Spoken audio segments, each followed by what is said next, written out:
property that, the property that you are about to see, we had 2 loans on over a period of time, and when you see this video start playing, you'll know why I needed to get some alcohol before telling the story.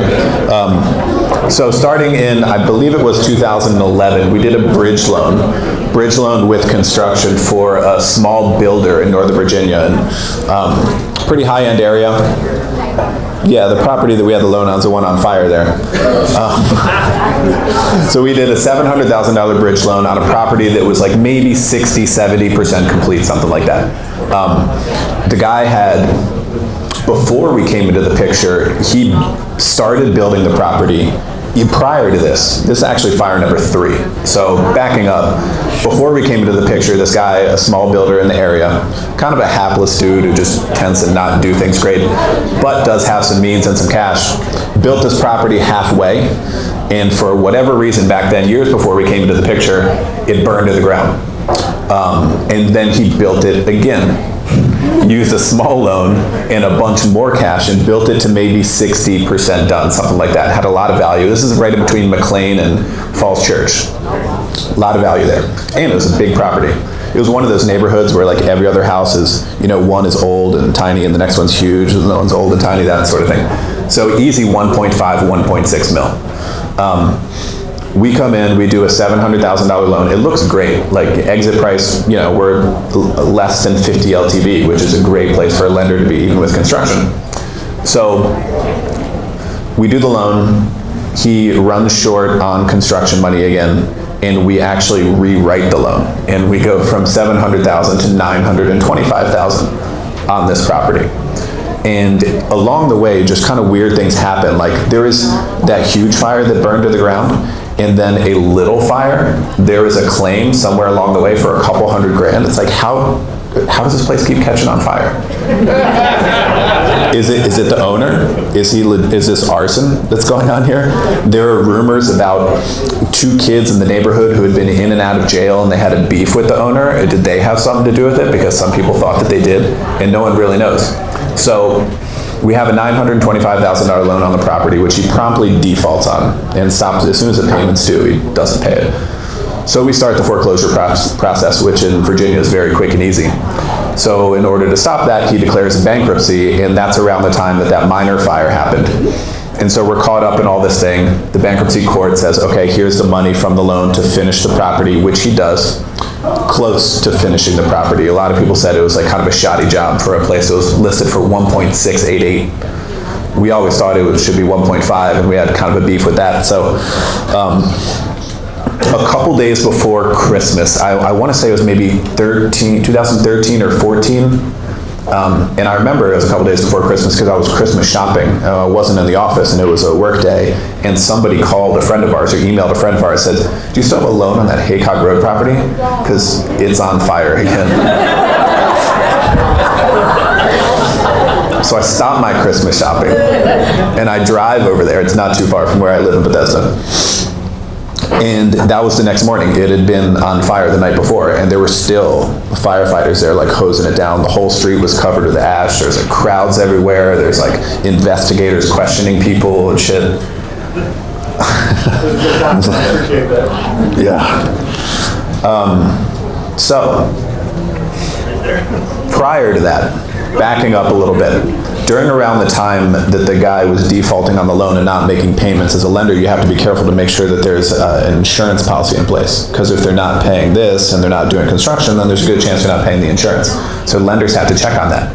And sure enough, he had not renewed his insurance policy, so we had to shop around for a lender forced place policy, and they were going to hose us because the property had been on fire twice before, right? And he was in bankruptcy and some other high risk things, and it was vacant and whatever. So we got a bill for about 50 grand for a 1-year policy from a shady Utah-based high risk insurance, which we had no choice but to pay. And that was before the fire, right? That was in between fires 2 and 3. So our insurance policy was in place and all of that and paid when the fire happened. Good thing. but it was a huge policy and a high-risk thing and a smaller company that was writing this kind of policy. So after going back and forth with our lawyers and their lawyers a little bit, instead of either approving or denying the claim, they just sued hard money bankers in Utah court. Okay, I didn't know this is what we were getting into. And I find myself in a deposition with a local lawyer and going through, that's part of the reason why I remember these deals so well, because I've done this under oath at least once, in bankruptcy court and with the deposition and everything else. And then Jason and I end up 2016, so this goes on for years, obviously. April 2016 in Utah, right at the end of ski season, in mediation with an insurance company, with our lawyer that they hired there, and blah, blah, blah. So yeah, long story short, just because the size of the claim, they were not going to volunteer to pay anything. They'd rather pay lawyers and try to get out of it. So we ended up out there paying our own lawyers, and he was going to be paid by the settlement. He was doing work on contingency. And we ended up, I don't know if, well, we left the mediation. We didn't even make a deal there. We left the mediation, went skiing, came back here without a deal because, you know, we were at a mill and they were at 500, call it, something like that. And we needed to be somewhere in between. So we left and we came back and said, lawyers, keep negotiating, which they did. And we ended up coming out pretty good, believe it or not, after all that in years and legal fees. We got principal back. So as a lender, you don't really complain about that. It's tough to say what the right takeaways are for your average real estate investor in that story. Well, there's two takeaways. The one takeaway is insurance is so important, and I can tell you, and Terry is in the back in our office, can tell you that every time we look at deals for borrowers, they have the wrong insurance in place originally, and we have to correct it. Because if you have, you know, a homeowner's policy, and yeah, sure, I'll just call State Farm and I'll get a policy on this property. It's not a homeowner's policy. That something happens, they will not cover that. If you're doing builder's risk and insurance, you have builder's risk and if you have a tenant policy in place and you're doing construction or anything else as a flip, they're not going to cover that. You have to have the right insurance policy in place at all times. A lot of people get tenant policies because they're cheaper than builder's risk. You got to make sure whoever you're talking to gets the right insurance policy in place, because that's a big thing. Because not to mention tenants versus vacant too. If we had the wrong insurance policy in place, they could have just denied the claim completely. Yeah, we would have lost in that case if we had the wrong policy. So you got to be smart. And there's so many times I see the wrong insurance policies in place, and Terry and I talk, and we're like, ooh, change this up before we get a closing. And the borrower's like, well, I don't want to pay it. I don't want to go with this company. It's too expensive. It's, you know, it's worth it. And small claims, I mean, we see small claims get paid out from insurers all the time. Yeah. You know, 10, 15 grand for water damage or something. They don't care. They're going to send an adjuster out. They're going to move on. The reason that this was more of a horror story is there's $1 million. They made a business decision to not make a decision. Yeah, you're absolutely right. The right policy being in place is definitely the takeaway from that story. So that was the takeaway. The other takeaway is there's a lot of unknowns in real estate, and you gotta, you know, do everything the right way. And when things occur, try not to freak out that much, and try to, you know, look at it the right way. I mean, that could very well happen again. And, you know, it could happen, you know, think about the owner. The owner was walking away from the property, so it wasn't, to him, he doesn't really care at this point. He wasn't getting any of that money. He's completely out. He's completely walking away from that property. He lost millions of dollars at that point, and he didn't even really care because he had a lien against the property from us. But if you are the homeowner, or if you are the property owner, you know, you obviously, you know, have a lot to lose, so make sure it's done the right way. Chris, I have a question. I'm not going to be taking any questions today. I have answers. Would you guys have been left with the land that the insurance company didn't pay you out? Would you have still had something there? So we actually sold the property at auction. That's another detail. There's a lot of details in this story. The property was sold at auction sale, basically as a tear down to a builder. And 500 grand or something? Something in that range. Yeah, so probably a lot for 500. Exposure by like. Yeah, and then we were going for the rest of the money from the insurance company. Yeah. Which another interesting part of the story is when I was interrogated, I just remember this part, I was interrogated by the fire marshal, who I'm sure maybe you guys can weigh in on this, but he knows his, you know, fire and arson and that kind of stuff very well, but he didn't understand real estate. And he thought it was kind of like a TV show, like he burned it down for the insurance money. I'm like, well, there's a huge lien on the property and a bunch of other creditors and a bankruptcy. You don't just burn it down and get a bunch of money. And we couldn't get the fire marshal to ever create us a report either. Like, he never... Yeah, they never closed the case. I think to this day, they still never closed that case. Yeah. Because I don't think they want to put their name on it as well, because it was unknown, so. Anyway, good times. All right, Scott, you're up. You have a better lender story than that? You may. All right, I'm gonna give you this. I gotta put this other mic on you too.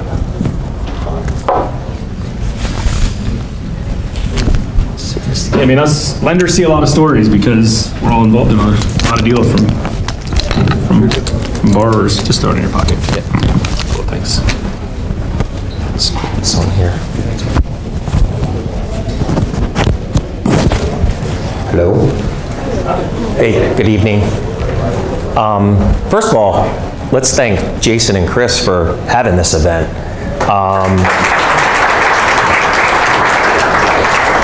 I'm sure there's others. I see some familiar faces in here. I go to a lot of these events, and this is by far and away one of my favorite. No one's selling you anything. It's just local guys that are doing this every day and sharing their knowledge, and that's huge. So please continue to support this event and make sure you thank those guys on the way out. So my name's Scott Freitag. I'm with Eastern Savings Bank. We are a portfolio lender.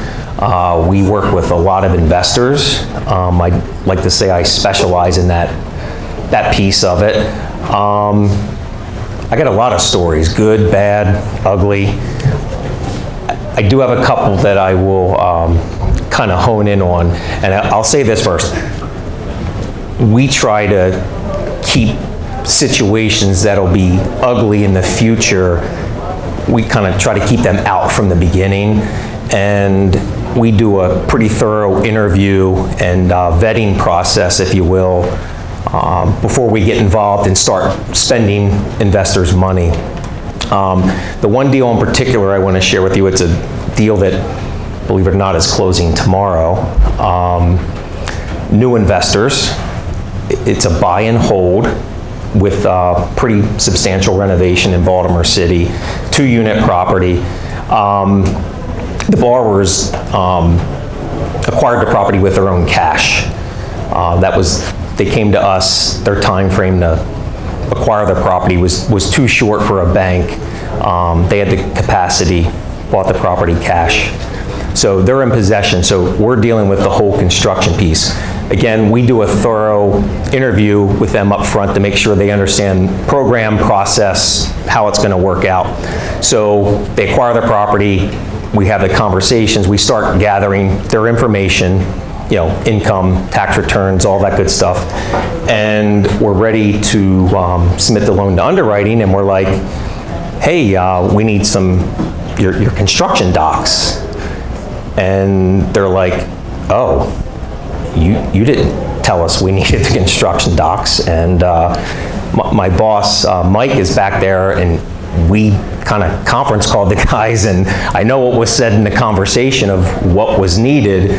So here they are looking to close, construction deal. They're nowhere even close to that. Permits, plans, specs, all of this information. They just thought we're going to close and they're going to walk away and get $155,000 and they can run the project however they see fit. Doesn't work that way. Would you do that deal? Just give people 155 grand. Hey, let us know how it works out. We'll check in on you periodically. Would you do that? Probably not. Yeah, probably not. Certainly not going to happen at a bank. So I know there were, there's a lot of new investors in here. Is that, I saw a show of hands, or was that new to the event? So I want people to take away from this is make sure you thoroughly understand what you're getting into when you do this. And you know, the good takeaway is their loan's closing tomorrow. It was probably a lot more painful for them than it needed to be. It was certainly painful for us. Is that accurate, Mike? Very accurate. Very accurate. A lot of man hours were spent, not just by myself and Mike, who kind of manages some staff, but individual team members, underwriting, and people that handle the construction process in and out of the loan. It's a lot of work, and it's very frustrating when the same person's going in the loan 6, 7, 8 times. They weren't, I think they thought they were familiar with the process, but they weren't.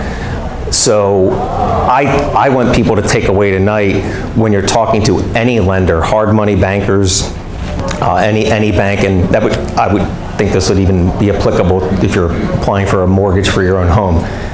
Have your documentation ready and available. Ask the right questions. I think with these individuals, I think they were kind of unsure of the whole process, and we're explaining it. They're like, yeah, we understand it. Any other questions? No. And then weeks go by, we think they're gathering information, and we go back to them, no, we don't have that yet. So there was very poor communication with them. I think their contractor is what's really going to save them on this deal, but they were very unprepared. I think real estate investors in general sometimes forget that this is a business, and it's got to be treated as a business, and it's got to be treated professional. It's not just if you're applying for a mortgage or a loan. Yep. It's anybody. Yep. If you're interviewing a contractor, if you're negotiating with a seller, if you're finding a buyer, it's everything. It's got to be treated like a business. I mean, imagine if any type of business you started. I mean, I think a lot of real estate investors kind of get a pass. They feel like they get a pass because the barrier to entry to get into investing is pretty easy compared to other types of businesses. Yep. But I mean, I'll tell you, I get 10 emails a day that says, hey Jason, I'm thinking about buying this property.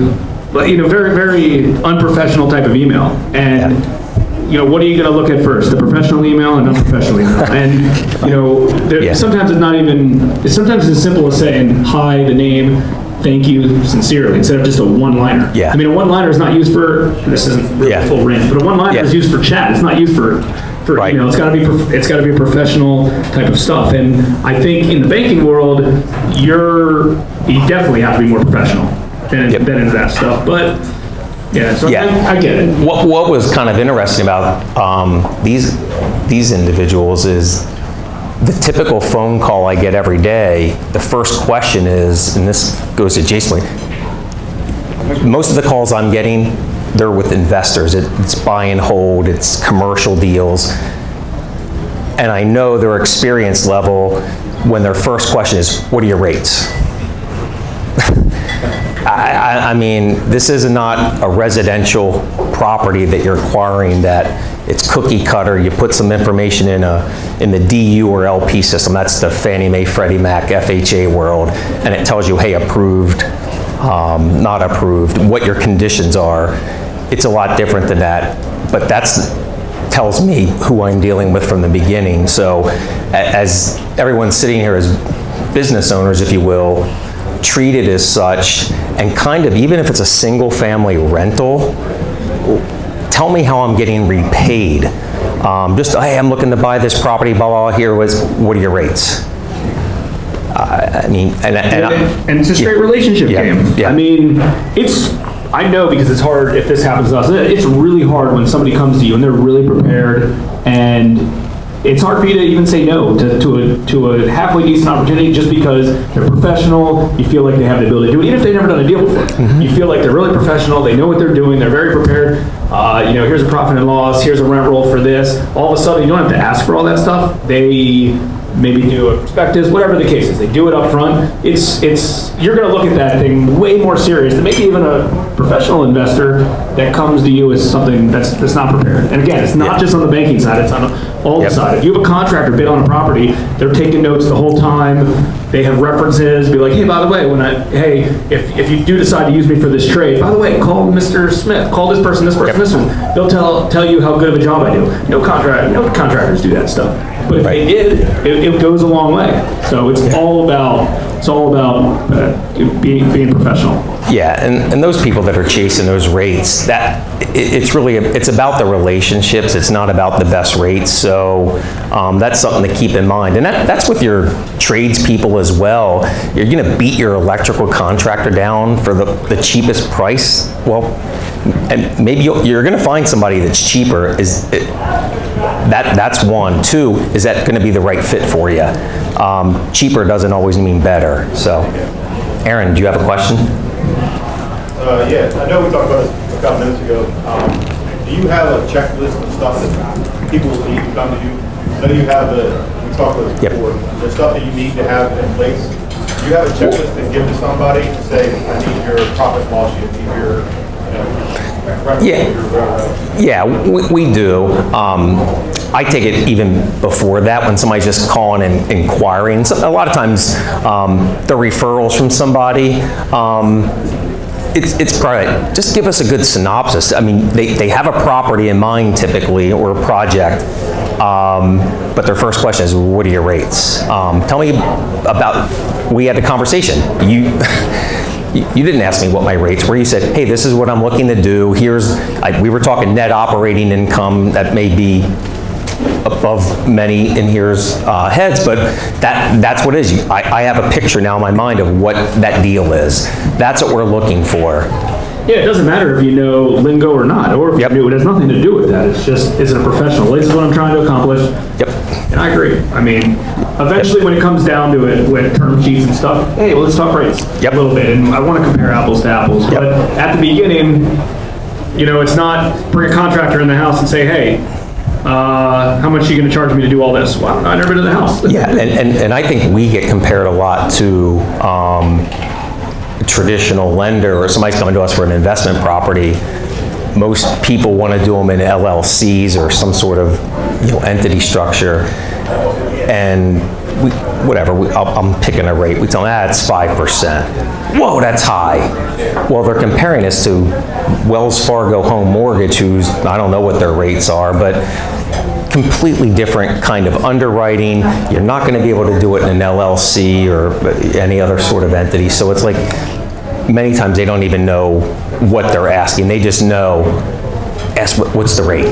So yeah, no, good stuff, Scott. Appreciate it. Does anybody have any questions that we can answer? Yeah, so we can talk about that offline. His rates are reasonable. I mean, every local bank here, they're all going to be very, very, very, very close, between a quarter and a half a point difference, no matter what. The difference is do they have an appetite for the type of project that each individual work on? There's DC area banks, there's Baltimore area banks. Some overlap, some don't overlap. Some are in the city and all they want to do is concentrate in the city. Different things. I mean, we all have different banks for different, different geographic areas for all different stuff. So, Scott, if anyone wants to reach out to Scott, he'll be in the back of the room. Utilize him as a good resource. If you're buying rentals, a few options. Either use a hard money loan or a private lender on the front end, maybe take down the property, renovate it, get a tenant in place. As soon as that tenant's in place, it's super easy for a bank to refinance it out. And I'm not saying they can't come up front and do the acquisition loan and stuff, but there's a lot of different options. Figure out what works. I think it depends on how you're buying the property. If you're buying it from a wholesaler, is Terry Royce there? Terry wants to close quickly. So in those properties, it's going to be a buy and hold or fix and flip for that matter. You need Jason to take that deal down. We're a bank. Our rates may be better, but we're not going to move as quickly as them. These guys will close in 5 days. No, real life story. Terry Royce wholesaled a deal to Ian and Dan in the back. Ian called me a few business days earlier that week and says, I need to close. These are rental properties. We did hard money loans for them. We have an existing relationship with them. It happened quickly, within a few days, and then as soon as he gets a tenant, after he renovates, he gets a tenant in place, he's going to call Scott, and Scott's going to, refinance him. Yep. It's that simple. And I mean, there's a lot of different resources like that, but it just happens that Terry, Ian, us, you just happen to all be in the same room at the same time. That's a real life situation. Yep. It's updated. Scott, how long do you usually have a seasoning for from the acquisition? To do a cash out refinance? To use the appraised value, it's 12 months. Quick story. I did one when he didn't have gray hair. True story. I worked with Dave when I first got out of college, and I probably didn't even know how to spell mortgage. So, yep. Thanks for coming out. Cool. If you need anything. Yes, ma'am. Yeah, go ahead. One quick question. How much are the down payment percentages typically on your mortgages? Yeah, good question. So for rentals, or if it was a fix and flip transaction, the highest we'll go is a 80% loan to value, so 20% down. Hey Scott, when you just said cash out refi, that scenario that Jason gave about Ian buying it from Terry, fixing it, rehabbing it, buying it for rental, and you taking out the hard money loan for a bank loan, you guys consider that cash out refi or just rate and term? So on a situation like, good question. So if it's owned less than 12 months, we will lend up to 80% of the purchase price plus the documented cost of renovation. Yeah, so we gave Ian 100% of the acquisition and construction, call it 150. So you're basing 80% of 150. Yep. So that's good, and that's aggressive compared to, that's good compared to a lot of other local banks. So it's a good setup. I mean, if you're going to be in real estate, there's got to be some sort of capital contribution. Don't get me wrong, there can be no money out of pocket scenarios out there, but for the most part, that's hard to find unless it's someone else's money in that case. When it's no money out of pocket, that might mean more you're no money out of pocket. There's still money out of pocket on all these. I mean, we did 100% financing with Dan and Ian. We have a relationship with them. They bought good properties. They still brought closing costs to the table. They still make their monthly payments. So they're still into the deal for a certain amount of money. So think about this. Think about that. Yeah. Tonight only, 100% financing. See the guy in the back. Get our chief lending officer on the phone. Yes, ma'am. Do we do what? Grantor Trust. Grantor Trust. Mike, I've done, what was that loan I closed? What kind of trust did they have? Land trust. Yeah, I forget what the legal term is. For what purpose is it? Is it a buy and hold that you just own it in a trust? We're moving a property out of our names into a trust? Right. Yeah, we would look at that as long as we can get all the trust documents and review them. Yeah, because they probably, as long as you care about the guarantor of it, not the legal entity. Yeah, we just want to see how it's legally structured. And it escapes me, I did close a loan they were very sophisticated, and they had these trusts, and they're just trying to really hide their identity is what they're trying to do. Yep. As long as they guarantee it, it's fine. Yep. Doesn't matter if it's an LLC or whatever. Any other questions? Cool, well, thanks. Scott will be in the back if you have any questions. Thank you. Pete, do you want to come up here? You don't have to if you don't want to. But yeah, you probably have a good story you can share. Thanks, bud. Thanks. Yep. Oh, you good? Yeah. Yep. Thanks. Good story, bad story? Bad story. Let's see. Was there a positive outcome? Yeah. Oh, that's fine. It's a good story. Yeah. Tell me if I got this on. Yeah, you're good. Right, get it for me. Hey man, I can check on the Turf Alley out of this. It's fine. Now that you played 15 rounds. All right, Pete, do your thing. All right, Pete Belton, part-time novice real estate investor. I've got all these guys that come up here and have a boatload of experience, and I'm just kind of on the start of a real estate career. So I'm not going to show my cards here, but I'll give you some numbers, and you guys can determine whether it's a good story or a bad story. So bought a house for $137,000 in Hamden and sold it for $369,000. All right, good story. Thank you. Good story or a good story or a bad story? Bad story. All right. So anyway, fast forward. Basically, the project took 18 months. Okay. So if you can imagine, if you got a hard money loan and you have it longer than say 6 to 8 months, you're not doing well, right? And the renovation costs, the quote that I got when we started off from my JC was about $150,000, and it ended up being about $180,000.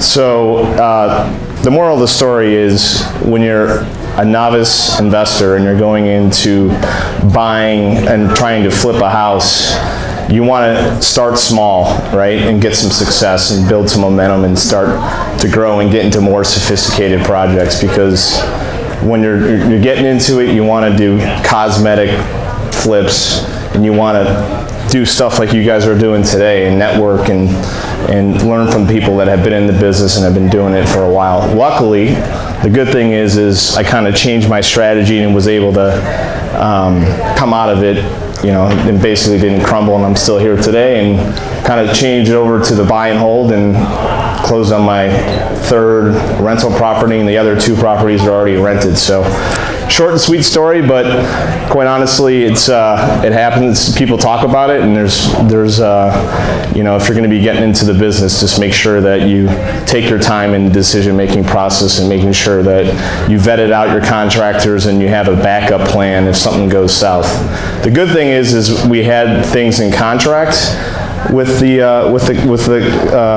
JC, and he basically was running out of money. So after 12 months that the project was going on, he was paying me $100 a day and half of the interest that was added on, because my hard money loan had gone beyond a year. So the bad thing is I'm still fighting that out in court, but hopefully You haven't gotten that yet. I haven't gotten it yet. Good news is you haven't. But so yeah, I mean, it's you know, people talk about you can just get into the business really quickly and make a bunch of money, but that's not necessarily true. But you know, you can learn from these experiences and turn it into a positive thing. Yeah, what was another thing you learned from it? That, let's say that exact same deal came across your desk tomorrow, you settled at the same price, you see in the future, you resell it for the same price, like what would you have done? A few steps in order to make sure you secured all your profits? I would say, you know, have a backup plan. Like I said, you gotta have a couple contractors that are in your back pocket if something were to go south. I got so involved in the deal and I was just so concentrated on getting it to the finish line, and I believed everything that this contractor was saying, and it wasn't necessarily true, obviously. And you know, had I had known more contractors, I would have been able to bring them in to finish the project, you know, definitely more quickly than I had anticipated. What was the one thing, Pete, that tied you up or that he screwed you on besides the timing and the... Well, in the middle of the project, he had other projects that were going on, and he was getting sued from other folks. That's why he ran out of money.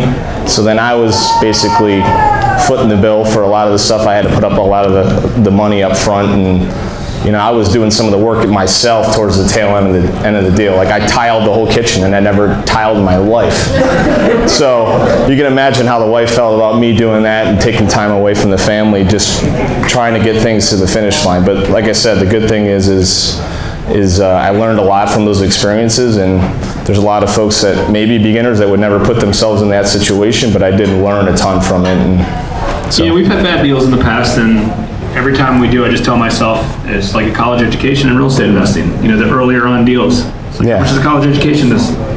Yeah, and the other thing is how many, there's a lot of people that come to these meetings that probably won't even do a deal. It's just the matter of the fact. And you know, if you're gonna make it in this business, you gotta take action. I just took too aggressive of an action at first. So you gotta learn. Yeah. You gotta learn at the same time. Yeah. You're doing stuff. It's good though. So yeah. But you're still here, you're still standing, and you're going to do another deal when it comes across your desk. So yeah, and I'm no longer a novice, I would say. So it's fine. Yeah. Okay. So if you're saying that was too big of a chunk, then what would be a more sizable chunk recommendation? Well, if you can imagine, it was a 2,200 square foot house in Hamden. So everyone knows about Hamden. It's a pretty hot area for rehabs.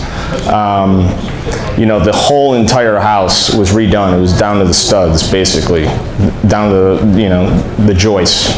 So when I say cosmetic, we're talking about not having to replace the HVAC, not having to replace all that electrical, but it's just, you know, you're gonna have to like redo the bathrooms and the kitchen and stuff like that, painting and changing molding and not changing the configuration of the house. Like, we completely changed the configuration of the house. It was a massive, I mean, rehab. Yeah, projects that you wouldn't experienced investors would have spent definitely above $140 in this house. There's no question. But, you know, my numbers just got a little bit out of control. And then the interest, right, after a year, it gets, you know, they add a half point per month. We weren't the lender, just FYI. You weren't. So anyway. Yeah, they made out like bandits, that's for sure. No, I mean, and his property, I'm not sure, what market are you in, DC, Baltimore, both? More like College Park. College Park, okay, so DC market. So, I mean, Hamden's a property in the city. It's a row house. They're older style properties. It doesn't matter who you are. You got to redo everything, and start to finish. I mean, think about going down into DC and Petworth or Columbia Heights or one of those properties. They're older properties. They're city properties. What he's talking about are smaller properties, lipstick on a pig properties, maybe property College Park. That's a good example, right? They're Cape Cod properties. They're small single family houses. You can legitimately go in there and paint it, replace the carpet, maybe upgrade your HVAC, maybe put on a new roof and stuff like that. And you can do it for 30 or 40 grand. These older city properties, you can't do it like that. It's a big project for a newer investor to get their hands on. And the difference between the resale of a dilapidated property and a nice renovated property in a city is hundreds of thousands of dollars. In College Park, the difference is, hey, a crappy property sells for $200,000, a beautifully renovated house sells for $240,000. So your margin of error is so slim compared to some of these bigger projects. Yeah, and then delay, of course, I had to list the property in December, which is like the worst time of the year to be selling a house. So I was like, yeah. So anyway. Do we got time for any more questions? For Pete? All right, thanks, Pete. Thank you. You guys want to do one more? One more or wrap it up? Hey, Jared, you want to go? You have time to go or no? Yeah. Let's go. You're up. Yeah, watch this.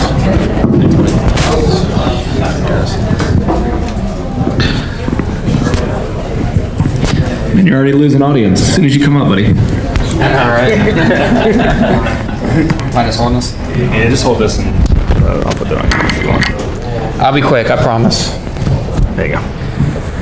All right, so they asked me to tell a story. I want to tell one specifically, one that we actually just did. We bought a house. Let me back up. So we found out about a house. The listing came to me, and I wanted to go check it out. Contacted them, got the lockbox code, drove out there, went to go look at it, and the lockbox code didn't work. So frustrating. Just drove all the way out there. Can't even get into the property. Trying to peek in windows, the whole 9 yards. Walking away from the property, I saw down the street a sign out in front of another property, maybe 10 doors down, getting ready to go for auction. So I'm like, all right, I'm here, might as well get something out of this trip. So I walked out there, and I look out there, I get the phone number off the sign, try to peek in the windows, it's right down the street, can't be much different. Call the company, they're like, hey, yeah, go ahead, right inside, here's the lockbox code, go check it out. So I go in, I look in it, and it's, graffiti on the walls, carpet's messed up, mostly all cosmetic. This is a city row house in Baltimore City, maybe 1,000, 1,100 square foot, cut and dry, 2-story house. So it's straight cosmetic. I've got a couple other rental properties. I've done this plenty of times before. I know I can renovate this project and probably, I think I can do it in about $20,000. Their asking price, I call them up. They're like, it's going for auction. The auction's starting at $15,000. So I'm like, all right, starting at 15 in this neighborhood, I'm looking at the ARVs and all that, and I'm seeing about 110, 120, somewhere in that range. So I can't imagine it going that much higher with the amount of work that it needs. So I call them up, I look at them, you know what, let me call them up and see what they're really trying to get for this, because this auction company would allow pre-auction bids. Some auction companies will, some won't. They said, yeah, absolutely. So I said, look, let's be cut and dry here. I'm an investor, I'm seasoned, I know what's going on. What number are they looking for? And they said, they're looking for about $45,000. I'm looking at it, I'm like, okay, I can make those numbers work, but it's not really worth it at that. There's much better fish in the sea. So I tell them, I'm not interested at 45. They said, all right, what number were you thinking? I said, I was looking at about 25, maybe 30,000. They go back and forth, they contact the seller. Long story short, we end up selling about $34,000. So I'm like, all right, 34,000, I can put about 20 into this, in at 55, rental property, maybe $1,200, $1,250 a month. Good deal for me. So time I drove out here, it was kind of a rainy day. Not many people on the street. It's a quiet street. It was 21213 zip code. I don't know if anyone's familiar with Baltimore and that zip code. I wasn't too familiar with that zip code. so I looked at, again, quiet street. This is what I'm aiming for. I'm looking for people that are homeowners on the block. I don't want to see a lot of rentals. I don't want to see boarded up houses. I don't want to see people hanging out on their porches. I want to see a nice, quiet family, just lower income, middle class neighborhood. So this one fit that needs. So we call them up, we negotiate, we settle, we close on the property. We go out there, the house is broken into before we even settled and got out there. So we're like, all right, this is gonna be awesome. So, you know, we fixed the window that they broke into, locked the doors, changed the locks, you know, seal the outside. Then we start renovations. We go through, we start renovating. In the midst of renovating, there's a bunch of people start hanging out on the corners, start hanging out on the block. It starts getting a little scary, to say the least. So we got our contractors out there. My dad works with me, so he kind of helps with the project managing and bringing the contractors out there. So we go out there to plan the project, get our material list, get everything going. And there's people all hanging out in the alleys. There's people, you know, down there. We're starting to be like second thoughts. You know, it's like, did we really get the good neighborhood on this one? Not so much. So we're stuck with it. We closed. It's our property. We have the keys. So we start renovations. We bring our contractor out there. And with our renovations, we want to be in and out in about 3 weeks on a cosmetic renovations. We're very hard on our contractors. We get everybody in at once. Everyone trips over each other and we move. We hustle. You know, like these guys will tell you, every month you're paying interest to that hard money loan. So we start moving. I go up to the job. I hand the project over to my dad. Here, take over. It's all yours. 3 weeks, in and out. You don't need me. So we go out there. Second day, I want to check in, make sure everything's going good. We got 7 contractors all there. Everybody's rolling, rocking and rolling. I'm like, man, they're going to have this project done in a week. Like, we'll have a tenant in here in 2 weeks. I'll be golden. So I go out about 3 weeks later, finding out why this project's not done. So contractors, same problem everyone having, going to other jobs, not coming back. We were managing 3 projects at the same time. My dad most of his time on the flip property. It was more important. We had to get that one done. There was more money in it. So work got delayed. We finally got all the material in the house, got everything locked up. Everything's kind of good to go. We have like all the electrical, the water heater, boxes, brand new. And we go back in there and sure enough, windows busted in and that house is empty. Every single bit of it, about $2,500 worth of material. And that's with me going to Home Depot through the bid room, getting all these contractor discounts and everything. $2,500 worth of material gone.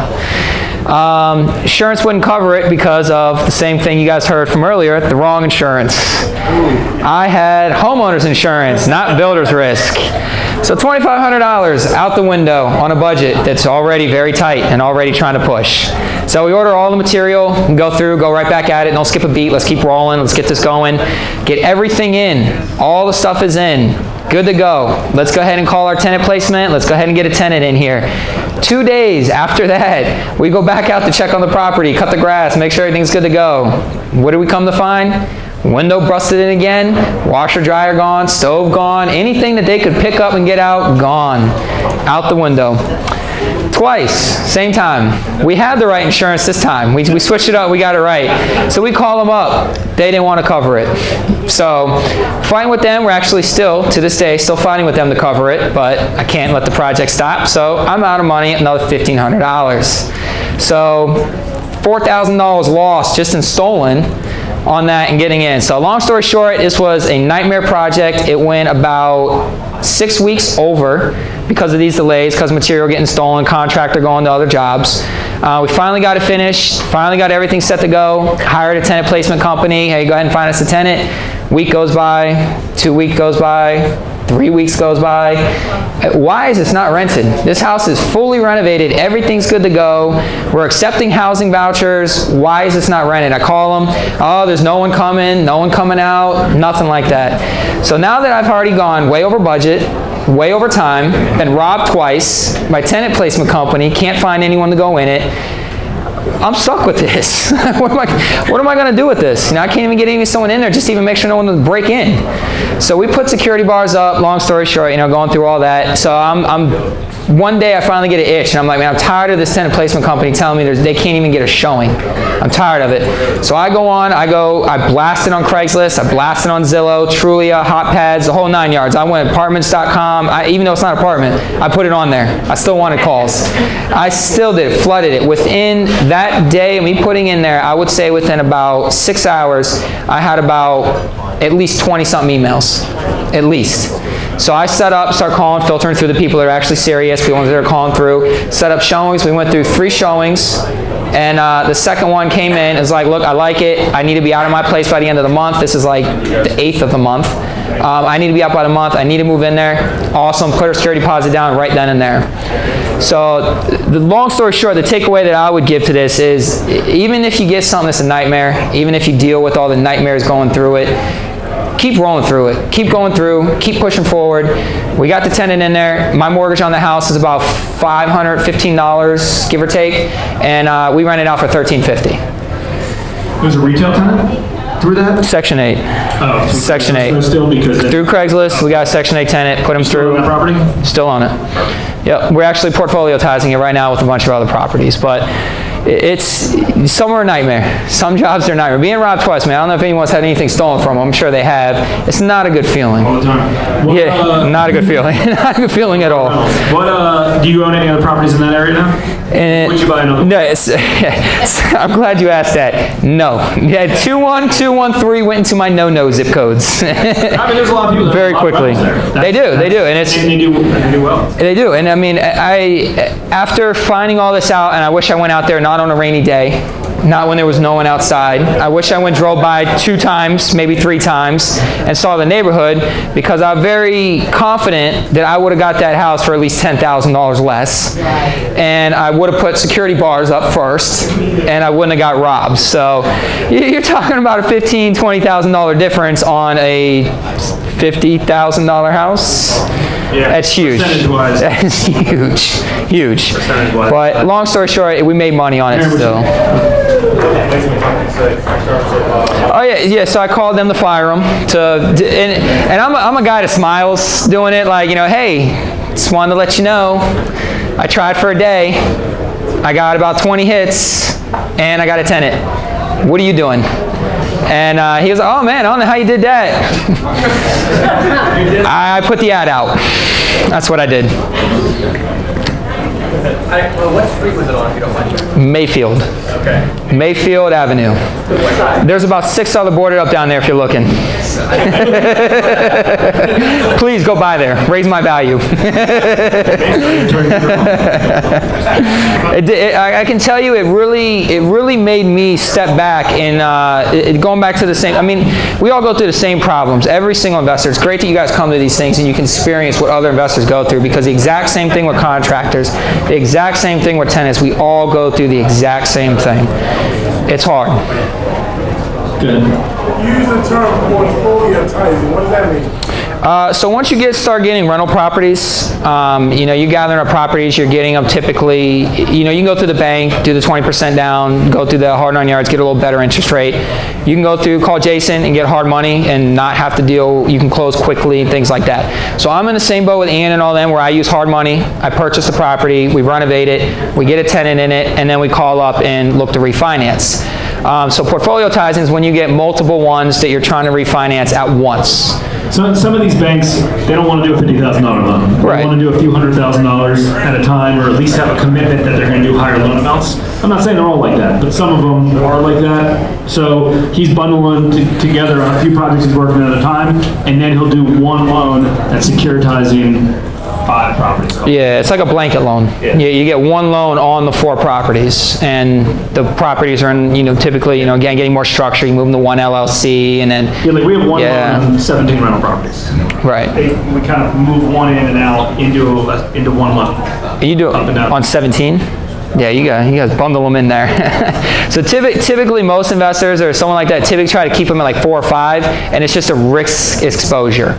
You know, if someone trips, falls, breaks their leg, I'm suing, they can go after that portfolio. If that portfolio is 17 properties, You got 17 properties that are vulnerable. If you got 4 of them in when they're, yeah, potentially. I mean, there's many, you get very complex and very complicated when it comes to real estate of many things, but the more you get involved, the more you're doing it, the more you experience you get, it just comes second nature. Anything else for Jared? Any questions? Good stuff, man. That's better story than I was expecting. Buy on Mayfield. Cool. Well, thanks everybody for coming out. Thank you guys. Certainly appreciate it. Remember the third Wednesday every month. We've never missed a Wednesday in like 3 years. Or we've never missed the third Wednesday in like 3 years. We don't plan to. Anyone ever have suggestions for topics? Let us know. Shoot me an email directly at jason@hardmoneybankers.com.